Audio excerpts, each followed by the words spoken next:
Сәлеметсіздер ме?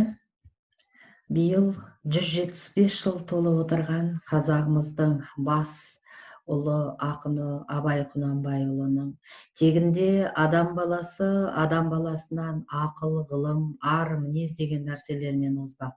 Одан басқа нәрселермен оздым демектің бәрі ақымақтық деген сөзін басшылыққа ала отырып, бүгінгі сабағымызды бастаймыз. Ой қозғау мақсатында сіздердің назарларыңызға мынандай суреттерді ұсынамын. Осы суреттерге қарағанда қандай ой туды? Театр, мәдениет деген сөздердің мағынасын қалай түсінесіздер?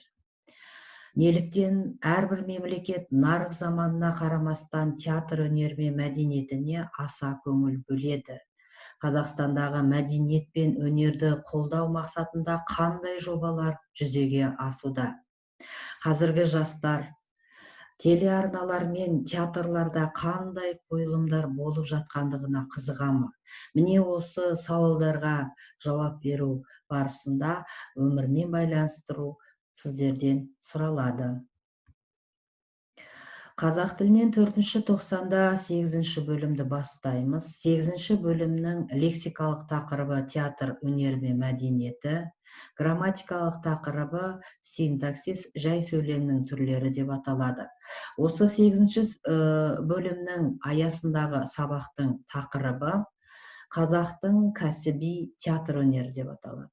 Сабақтың мақсаты әлеуметтік, қоғамдық, мәдени, тарихи тақырыптарға байланысты диалогтағы автор көзқарасы мен экспрессивті, эмоционалды сөздердің рөлін талдаймыз.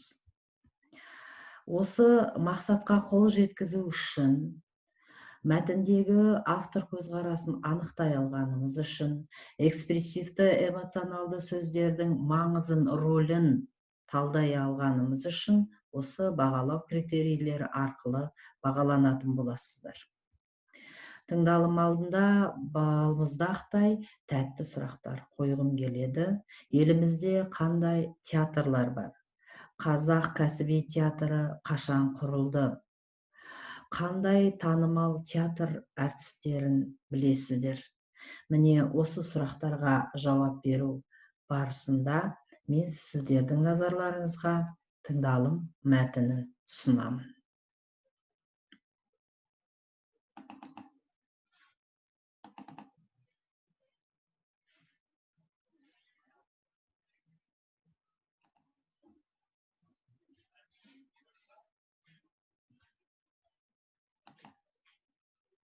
Тыңдалым мәтінін мұқият назар салып тыңдаңыздар.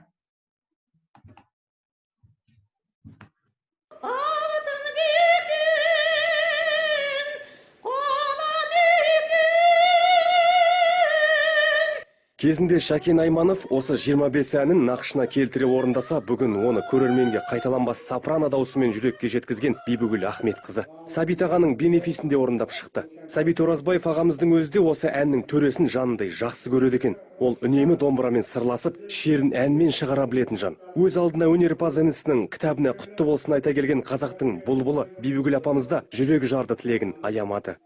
Біздің мәдениет саласында әртістердің, бишілердің, әншілердің арасында ең білімді, ең ақылды, ең оқығыш, ең ойлағыш, ең терең ойлағыш, философиялық ойларды шығаратын әртістер біздің тек драма әртістері.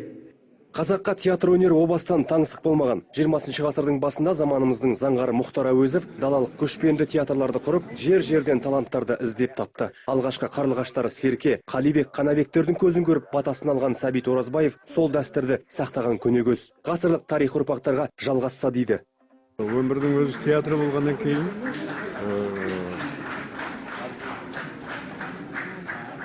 өмірдегі болған нәрсе сахнада болады, сахнадағы болған нәрсе өмірге ұқсас болса жақсы болады. Ал өмірден ойлан, кішкене жалғандау болатын болса жаман болады. Сәбит актер, Сәбит өнерпаз, қазақ сахнасының саңлағы. Ол сомдаған рөлдер бір төбе, домбырашылық, әншілігі бір төбе. Сәбит екеуміздің шашымыз, сақалымыз ертерек ағарып кеткені, сол сіздермен жиі жүздесіп, ләззат алып, халықтың шапалағынан бөлеліп рахаттанамыз. Сенің жарқын бейнеңе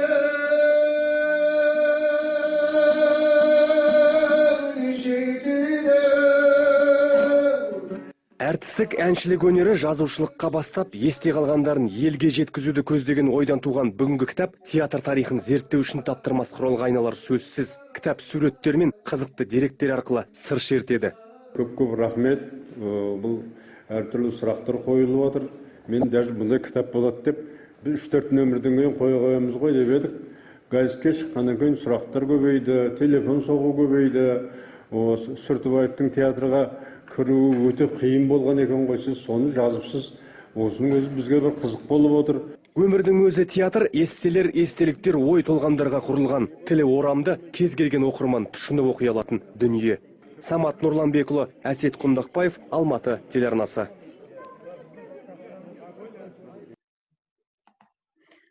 Сіздердің назарларыңызға ұсынылған тыңдалым мәтіні бойынша берілетін тапсырма жеке жұмыс еркін микрофон әдісі арқылы жүзеге асыратын боласыздар.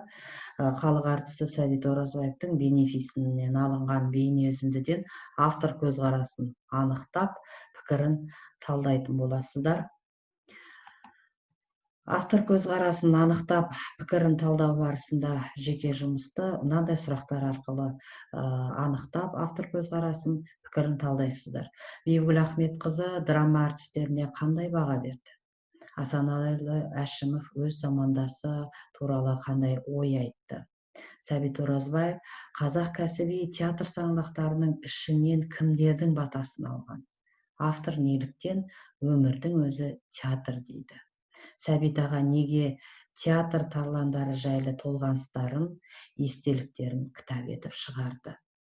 Міне осы тапсырмаларды, бірінші тапсырманы орындау барысында сіздерге көмек болатын Казнеп.kz, Массагет.kz сайттарынан және білім және мәдениет телеарнасындағы өмір, театр, кино бағдарламасынан Сәбит Оразбаев жайлы толық ақпаратты көре аласыздар.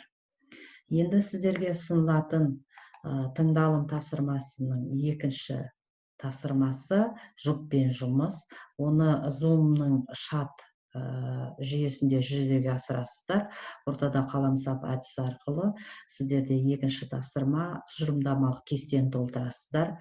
Шеңбердің ортасына Сәбит Оразбаевтың өмірдің өзі театр жинағынан алынған үзіндіден экспрессивті эмоционалды сөздерді шеңбердің ортасына жазасыздар, ал ұяшықтарға сол сөздердің ролін ашып жазатын боласыздар. Міне сіздерге ұсынылатын келесі тапсырма бұл борт жүйесі арқылы беріледі. Оны сіздер топпен емес, жұппен орындауларыңыз қажет екендігін тағы бір рет естеріңізге салып өтемін. Екінші тапсырма. Бұны сіздерге чат арқылы орындап, Zoom-ның чатына жазып, орындап жіберетін боласыздар. Ол үшін сіздерге өмірдің өзі театр кітабынан алынған үзіндіні ұсынамын. Міне осы мәтін бойынша жұмыс жасап, чатта жұппен орындап, маған қайтадан көрсететін боласыздар. Сонымен бүгінгі сабақта сіздер мәтіндегі автор көзқарасын сұрақтарға жауап беру арқылы анықтадыңыздар, автор пікірін талдадыңыздар, экспрессивті эмоционалды сөздерді анықтай алдыңыздар, экспрессивті эмоционалды сөздердің ролін талдадыңыздар.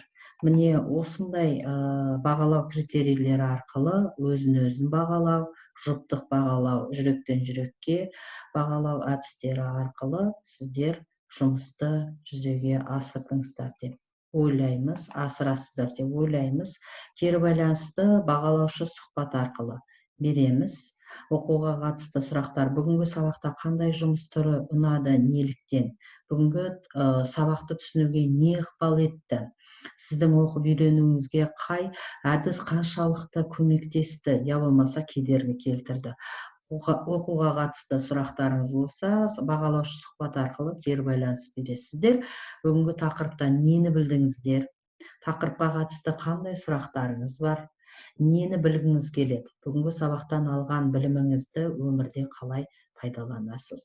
Келесі сіздерде үйгө тапсырма бериледі. Үйгө тапсырманы күнделік KZ сайтына орналастырамыз.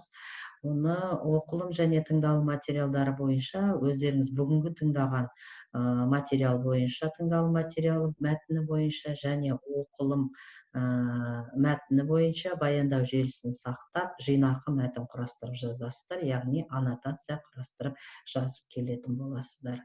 Сонымен бүгүнкү сабагыбыз аякталды. Сау саламатта болуңуздар.